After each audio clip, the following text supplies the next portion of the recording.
It's one of the great performances I've ever seen. I mean, it's a brilliant screen performance.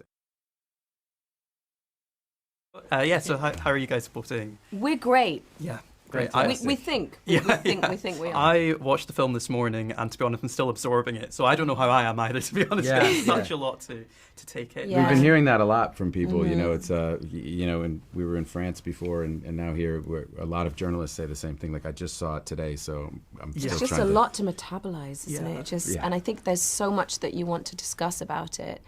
It's an overwhelming film. It was for us watching it. You know. Yeah. I'm interested as well because, Oppenheimer's such a kind of complex man. How kind of much did your own opinions about him kind of change from kind of first getting the script to kind of throughout the whole process? Did you kind of... That's a good question. I mean, I feel when I read the script, I found him to have so much duality to him, and he was sort of a perfect actor to play him because Cillian's so mesmeric in that way. And I think I was uncertain as to what his feelings on it were and how much he was atoning for his sins by playing the martyr at the end, or how much he was truly traumatized by it. But I think it's the delicacy of Cillian's performance. When I watched it, he's such a tragic figure to me that I wasn't expecting to feel so pulled into him and feel for him, you know. Yeah.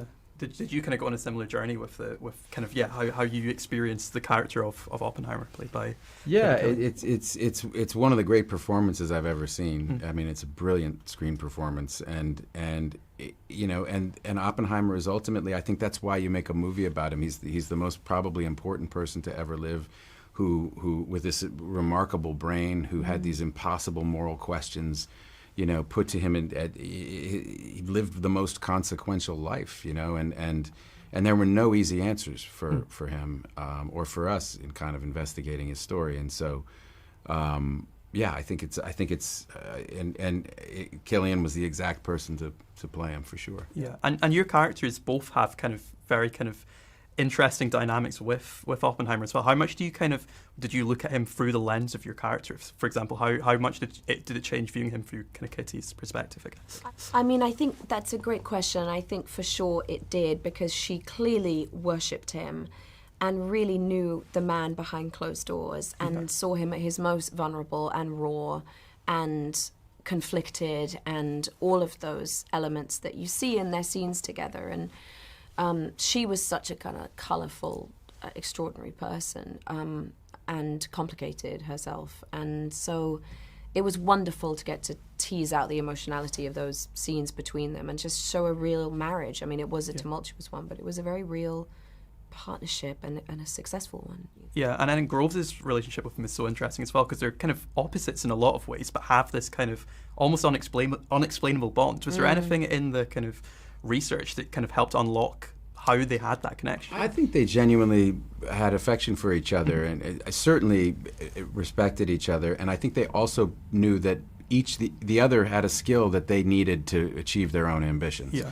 Right? Oppenheimer couldn't have done it without Groves, and Groves certainly couldn't have done it without Oppenheimer. And so, and I think Groves was very smart and was willing to bend certain things.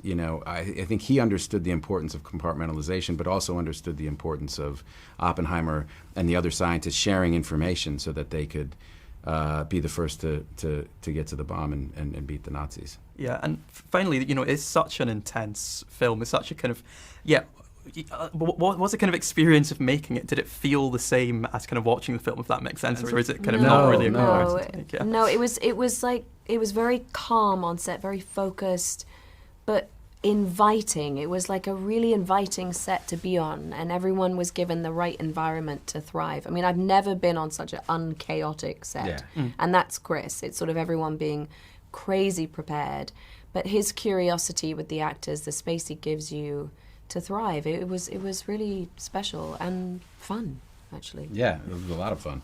It's about as fun as it gets when you walk onto a set and everybody's that well prepared, and Chris and Emma have thought of everything, months and months in advance. It's like, you're just there to kind of play.